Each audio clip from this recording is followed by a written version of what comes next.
Hello, I'm Fred Kemp, President and CEO of the Atlantic Council, and it's my pleasure to welcome you to Atlantic Council Front Page, our premier ideas platform for global leaders.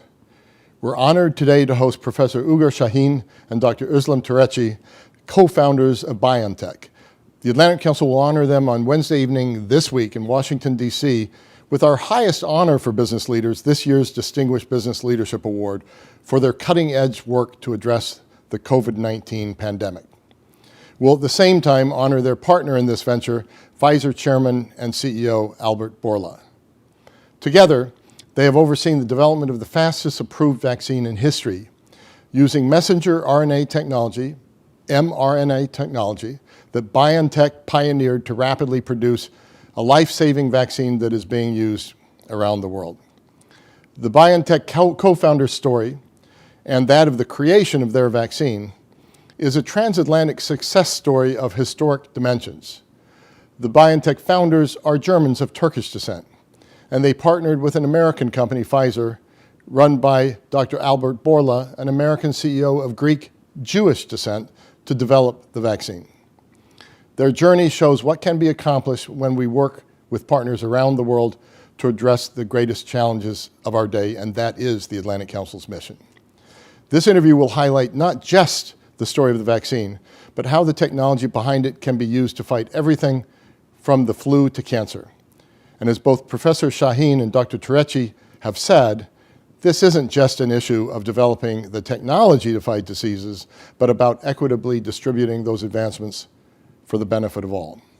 We are fortunate today to have David Gellis, a business reporter with the New York Times, to lead the discussion. David, thank you for being with us today. And thank you again to Professor Sahin and Dr. Türeci for sharing your story with us, and congratulations on the honor you'll receive this week. And please do tune in tomorrow for another special edition of Atlantic Council Front Page with Dr. Bourla, Chairman and CEO of Pfizer. With that, I turn it over to you, David. Well, thank you, Fred. And it's such a pleasure to be here and to be a part of this conversation. I've had the distinct pleasure of chatting with the doctors for more than a year now, as I chronicled the development of the COVID-19 vaccine developed by BioNTech and Pfizer over the last more than year and a half. And it has been remarkable, as I and my family have been the recipients of the vaccines, and we've seen the transformative effect it's had across the world. Today, we'd like to cover, of course, the story of the vaccine, but also get to know the doctors a bit better, understanding how their personal journey led them to this extraordinary moment, and also taking a moment to look ahead and understand what might be coming next. So, Ugur, perhaps we could start with you. And as you think back to some of your early work, earlier in your career when you were studying immunotherapy and oncology, those were fundamental experiences you had, but did you ever expect that the work you were doing then, 20 and 30 years ago, would now lead you to a moment where you were addressing such a severe and immediate concern like the COVID-19 pandemic?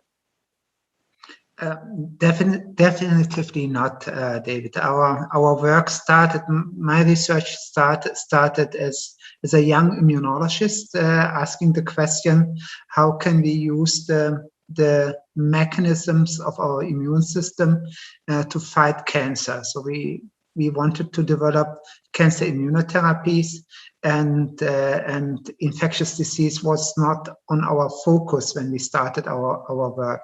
So I imagined that we could develop cancer immunotherapies that would be useful to treat cancer in a personalized fashion. Right. And Özlem, you had very similar interests at the start of your scientific and research career as well, also studying immunology. What drew you to the study of immunology and specifically cancer, which was also a focus of yours from an early age? Cancer is a very complex disease, which makes it very interesting for a scientist. So that was one of the reasons I was curious and wanted to learn more about this disease. And the second was that in medical school, when I made my first experiences with treating cancer patients, I could not believe that this cut poison burn type of approach would be the only one we could offer to these patients. And that was sort of on the medical clinical side, the reason which drew me to this disease. Yeah. Well, I know it, of course, also led you to your first company, Ganymede. But before we get there, I think it's important to note that in addition to being colleagues and business partners, you also are a couple. You know one another as well as anyone. And one thing I've always wondered and never had the opportunity to ask you is what it's like to work together. How do you divide the labor, if you will? Talk to us a bit about the collaborative process with someone who I imagine is not only your greatest collaborator, but probably also your best friend. You have to answer that. David, it's a symbiosis, and I think that is the secret why it works so nicely. We have complementary skills so that we complement each other in the process. I pick up where Ugur leaves things and vice versa. And we have the same values and standards to what we want to deliver with our work. And this is the reason why, even though we are married, we can work very functionally together. Terrific. Ugur, I'd love to hear your perspective as well. Yeah, just to add on this, it's we don't see what we do as a work. It's really part of our life, David, and therefore it's a wonderful chance to share this passion with my partner. Yeah.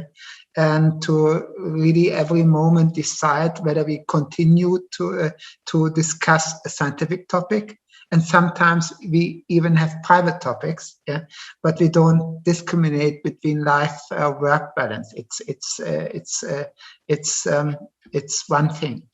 And this all is not rehearsed. It's true, David. I know. I'm remembering a detail I included in an early article I had the good fortune of writing, where, if I have this right, it was a detail you shared with me, where on the day of your wedding, after the ceremony was concluded, you went back to the office together and got back to work. Is that true?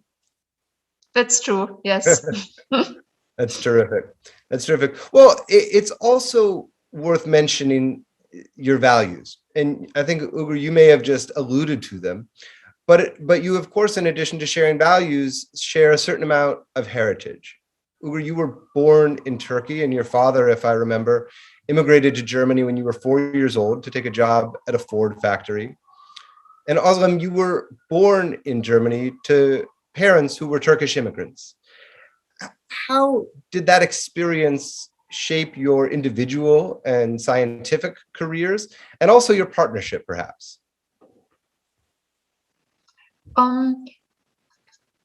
I would not say that it shaped my career too much, because our family was integrated, and I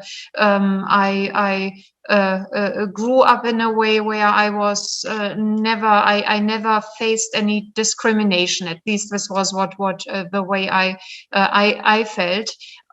It probably impacted the way we interact with each other, because there are sort of mentality aspects which we share, which probably come from this nationality which we also share, and that makes it easier to agree on values, on standards, on general principles of doing things. Mm-hmm. And clearly a shared work ethic as well.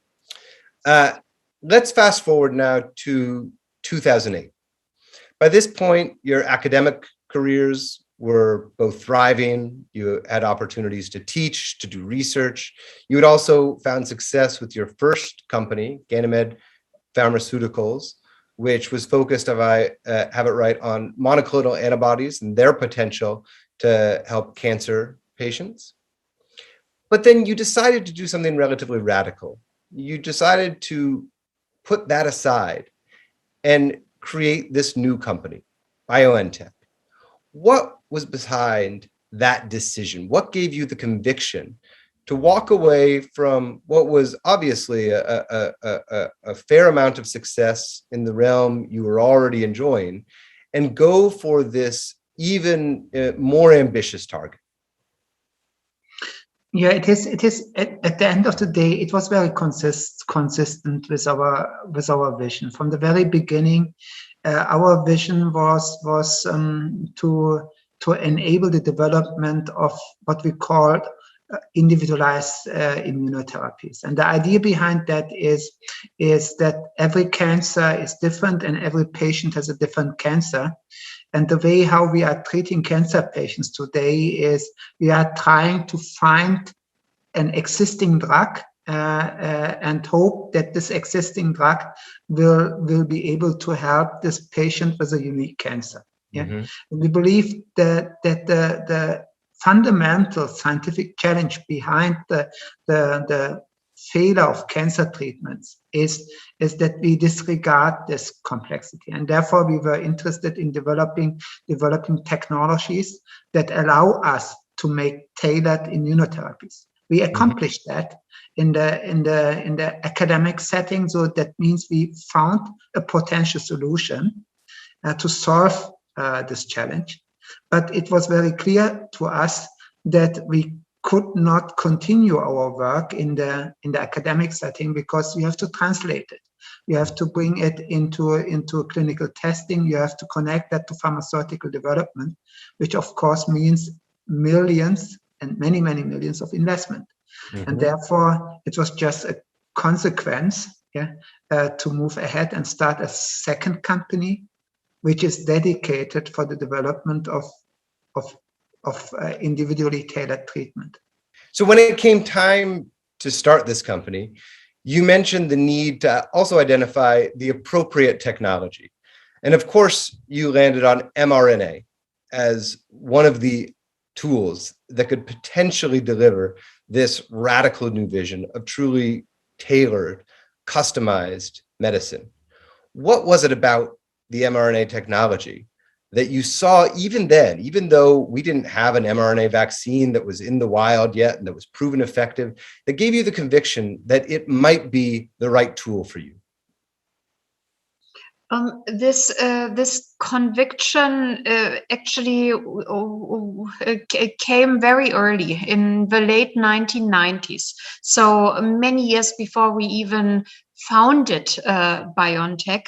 And what we did at that time was to compare those existent technologies which at that time were tried as cancer vaccines. And we also tried them and experimented with them, including mRNA. And what we saw in these comparisons was the huge potential of mRNA beyond those of other technologies, in particular with regard to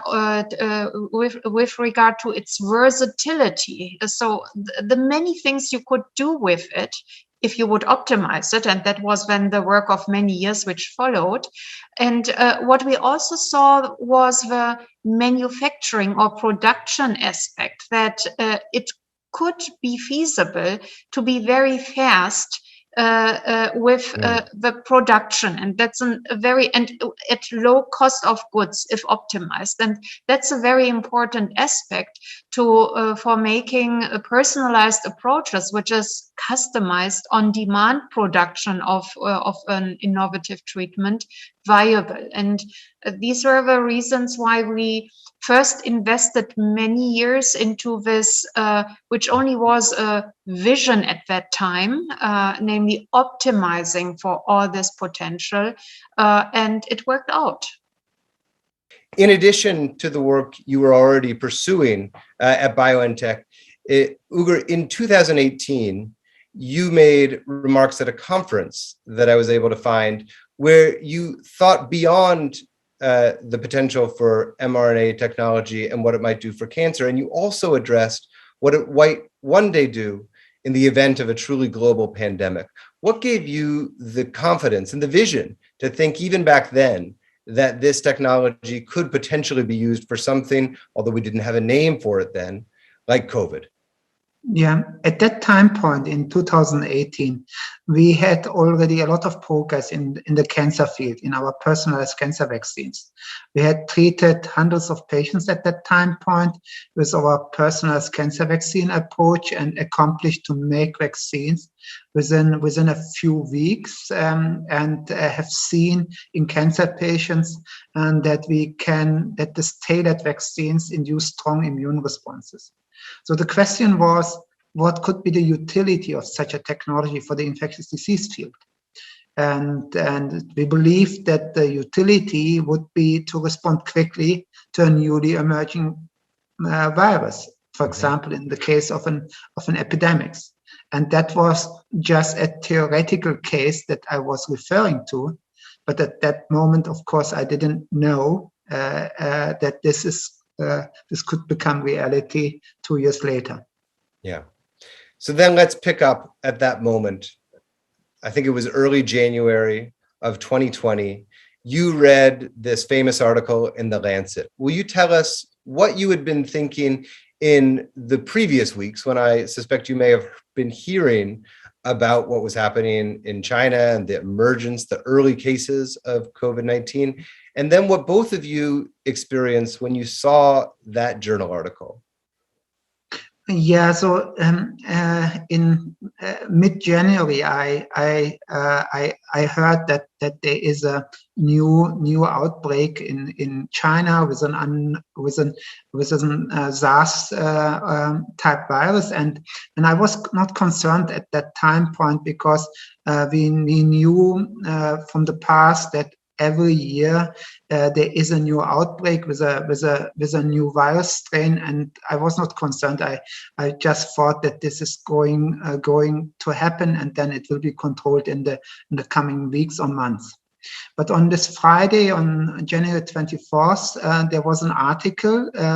It was the first scientific article describing the cases of this outbreak. The article was very informative, and one piece of information in the article was very disturbing, that this virus, that there was evidence that the virus could spread from asymptomatic people. Right. Yeah. And the combination, the whole pattern that was described in this paper showed the pattern of an outbreak that is extremely difficult to control. And we got concerned that this is an outbreak which will not stay local, but could become a global pandemic very, very quickly. Right. Özlem, was the same thought process essentially going through your mind as you realized the properties that this virus contained and thought about, in the interconnected global world we live in, just how difficult it might be to contain if it truly was as contagious as these early reports made it out to be? Yes, when Ugur presented his thoughts, it was very easy for me to follow what he was suspecting. In fact, the numbers and the mechanisms we discussed made very clear that we probably were already in the midst of a smoldering pandemic, and Ugur came up with two potential scenarios. Either this would be a process in which within basically a few months only the world population would be quickly decimated, or the other scenario that it would take 1 year or so, a slower ramp up, which at the end of the day was what really happened. So it did not take too much discussions to make clear that we had the obligation to try to contribute to a response, and that this response had to be fast, because we did not know which of these scenarios would then come true. Right. And then, of course, things did start moving very quickly. Can you talk about those initial few days between when you received what was, I believe, the genetic sequence, or help us get the terminology right here, from where you were able to have essentially the data you needed to start developing what might be an effective COVID-19 vaccine using mRNA technology. So we indeed, the genetic sequence of this virus was already available. So already on the weekend we downloaded the sequence and asked the questions which part of the sequence could be useful for development of a vaccine. And based on prior publications of a related member of this virus family, we could rapidly identify the spike protein as a candidate, and we also selected domains of the spike protein as potential candidates. And already on Sunday, we had designed sequences for our vaccines, 8 candidates, and that we sent to our collaborators, to our team, to start designing and producing this vaccine candidates. And on the next Monday, we just met our team and started to discuss how to execute this project. And I remember some details I picked up from speaking with you and other members of the company. I recall that this was a moment where I think many people in Germany were preparing to go on ski vacations, and it was holiday time. And I think there was a pretty serious moment when you made it clear, no, everyone, we're putting our heads down. We got to do this work. And things started to get very, very serious very quickly at the offices of BioNTech. What you just described, though, it seems to me technologically just absolutely astonishing. How recently, in the matter of years or decades, is the rapid development of 8 potential candidates? Would that have even been possible? I mean, had COVID come around just a decade ago, could you have done the work you did that quickly to identify candidates? Or are we really at this inflection point moment where the technology is finally allowing us to do these rapid responses in a way that just wasn't possible even a few years ago? Yes, but as you said, science and our technology also specifically was right just now mature enough to show this type of rapid response, and also this opening this design space of several candidates, which was necessary because we had so many unknowns. We had to put a couple of horses into this race, and even 12 months ago, we might not had been in the position to respond this fast. So it's indeed an inflection point. And what is really interesting is as Özlem said, it was just in time, but it was like we have built a plane to fly, but never used the plane to fly an infectious disease vaccine. So that means we had never done an infectious disease clinical trial. So we had a number of unknowns. We knew that the technology could work, but we did not have the definitive proof that this is going to work. And that was, of course, dealing with unknowns. And if you deal with unknowns, you need to use multiple candidates. So we not only generated 8, but more than 20 candidates for testing.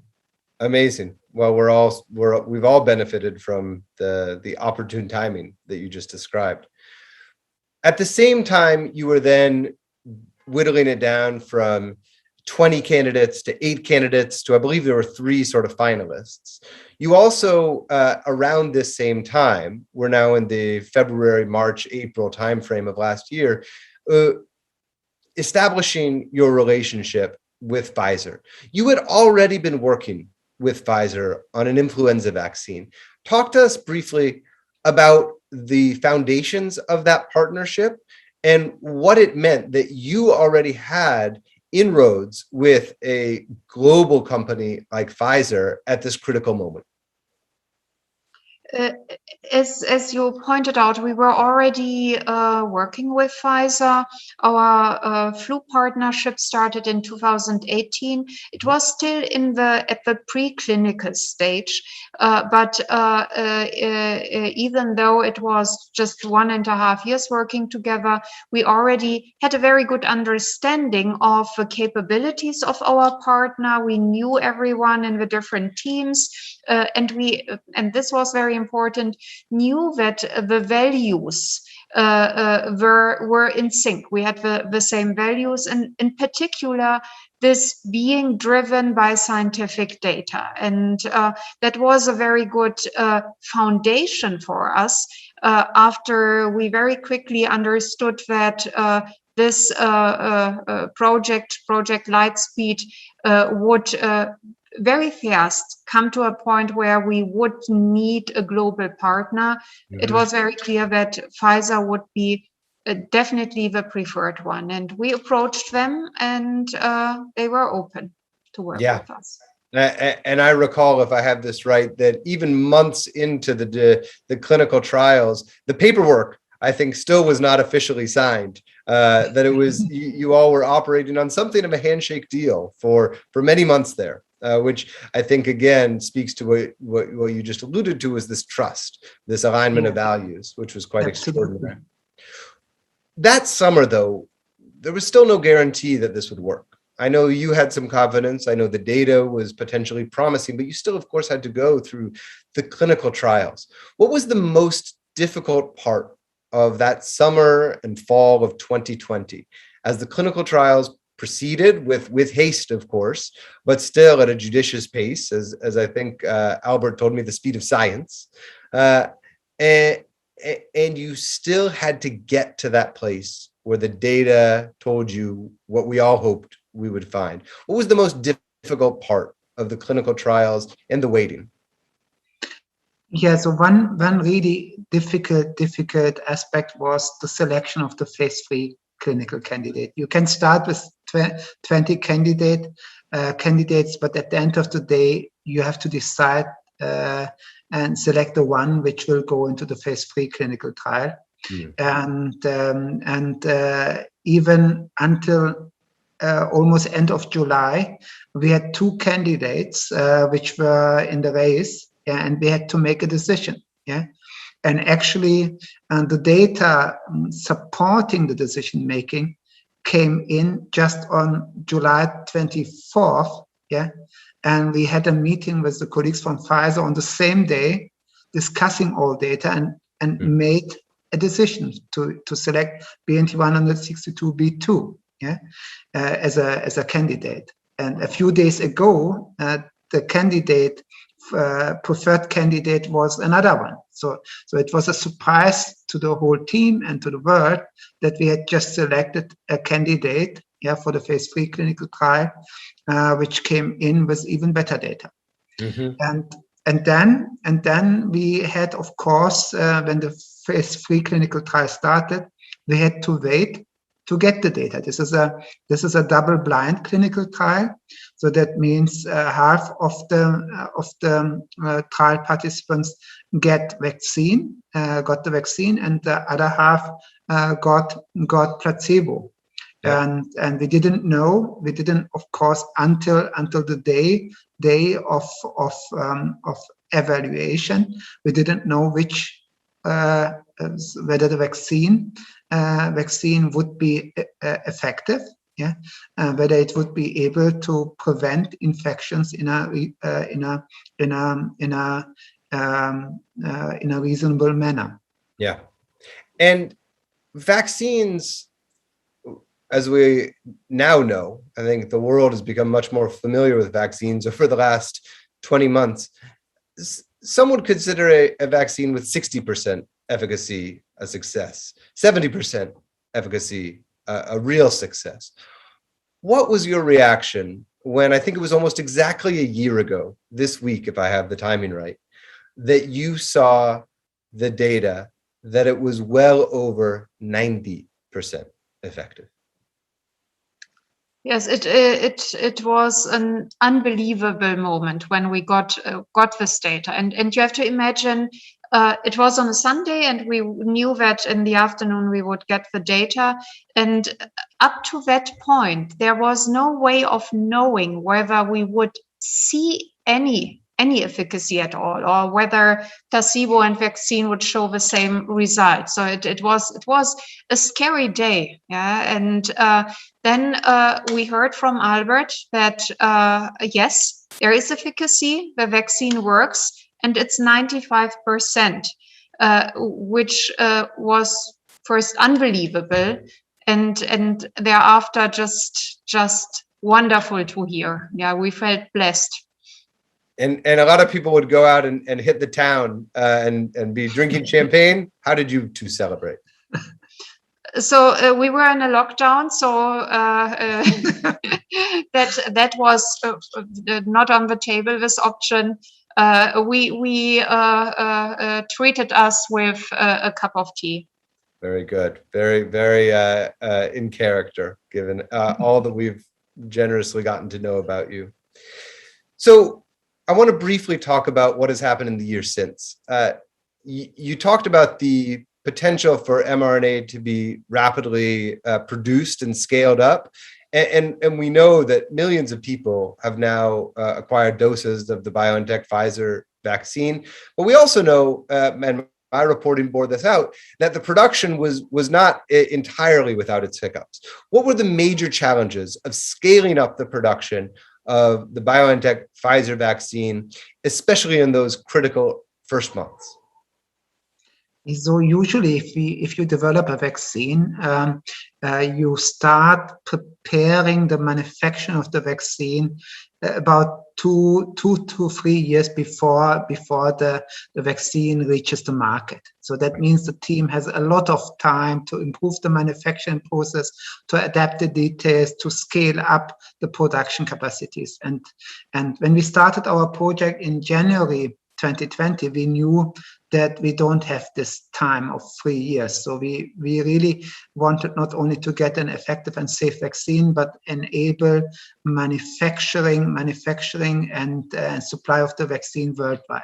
So that was the reason why we already started in January, February, in planning how to scale up our manufacturing. You have to imagine that in 2019, that means a year before this pandemic, our scale for manufacturing was in the range of 10,000 to 50,000 doses per year. Yeah, and in the pandemic, for pandemic supply, of course, we had the aim to deliver at least 100 million doses. Yeah, so that means both companies, our company and Pfizer, the Pfizer team, were working and scaling up the manufacturing, and we had accomplished to scale up the production of the mRNA, which was fully in our hands. But we were also dependent on the scale up of the second step, which is the lipid nanoparticle. Yeah, which depends on raw materials from third parties.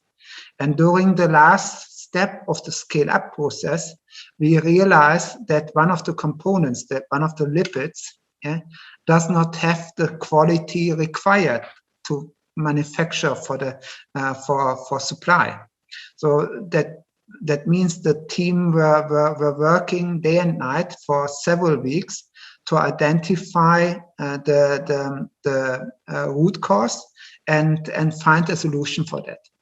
And in this time, in this few weeks, we lost the opportunity to produce 50 million doses. Yeah, so our plan was in 2020 to make 100 million doses, but we had we could only produce 50 million doses, which was a setback.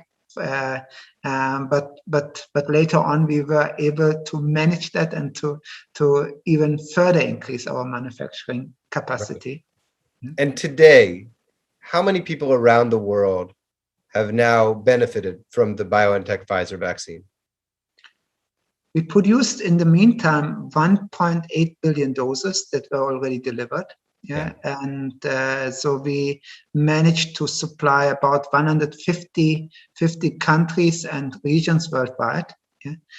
We have more than 750 million people who already received our vaccine, which is incredible, because such a ramp up has never happened in the history of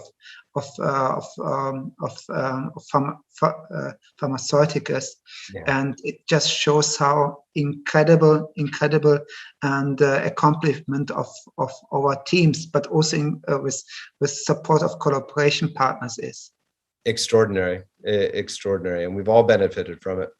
With our last few minutes together, I wonder if we can look forward.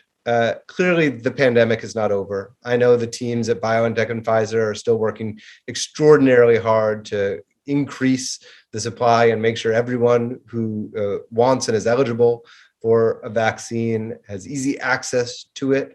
And yet I also know that you all are thinking about where else the mRNA technology might be effective. If we all remember from our earlier part of the conversation, it was not infectious diseases that initially intrigued you and was the rationale for even the founding of this company, but it was the potential for mRNA technology to address the emperor of maladies, cancer. Are you still at work on vaccines that could potentially treat cancer? And beyond that, where else do you now see the potential application of mRNA? We have never stopped, David. Also during Project Lightspeed, our cancer vaccine programs and treating patients in our clinical trials with our cancer vaccines has continued. It was slowed down by the pandemic, as the entire sort of industry has been slowed down with regard to clinical trial conduction. But we have continued, and now we are accelerating even those programs, both for our fully personalized vaccines as well as for our off-the-shelf cancer vaccines. And not only vaccines, mRNA can, for example, be used to deliver cancer targeting monoclonal antibodies. So what we had done with Ganymede before with conventional technologies, recombinant protein technologies, we are now doing using mRNA and ditching the middlemen, meaning the protein production plants. And the same, for example, for cytokines, which are an important part for immune therapy in cancer. And we are going beyond cancer into other infectious diseases, which might be much higher hanging fruits as compared to COVID. These are diseases which are with humans for many millions of years. For example, malaria or TB, tuberculosis, and HIV. And this is the sort of first wave. We also want to bring mRNA into indications such as autoimmune diseases, because mRNA not only can help to communicate to the immune system to attack, for example, cancers or viruses, it can also communicate to not attack and to calm down, which is needed for autoimmunity or allergy indications, for example. Extraordinary. And perhaps lastly, given everything that's transpired over the last year and a half, both in terms of the production and the collaboration, but also just in terms of your raw scientific understanding of the potential for mRNA technology, what do you now see as you look into the future and think about the potential for we as a civilization to treat some of these diseases? What Ugur seems possible, perhaps, that didn't seem possible even just 2 years ago? The biggest change is that we have been transformed as a company.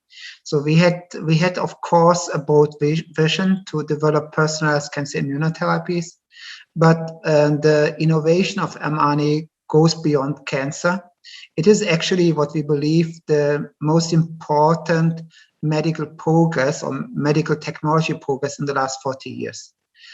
So this technology, if combined with the rapidly growing knowledge about diseases, about better understanding of the mechanisms, could help us to design treatments for diseases with a high medical need, which have not been solved. So malaria and tuberculosis and HIV are examples, but there are other examples. We have, for example, neurodegenerative diseases. We have autoimmunity. We have diseases, rare diseases. And what we can also do is to combine this technology with other type of tools, for example, with CRISPR-Cas. CRISPR-Cas could be delivered with messenger RNA. When we combine that with, for example, gene therapy, we could use the technology also for modifying inherited diseases. So the number of opportunities is endless, and the challenge is, of course, to mobilize the scientific community in a meaningful fashion and engage into collaborations to address all these opportunities in a diligent fashion. Because drug development, of course, requires diligence and requires several years of development, and it requires also financing.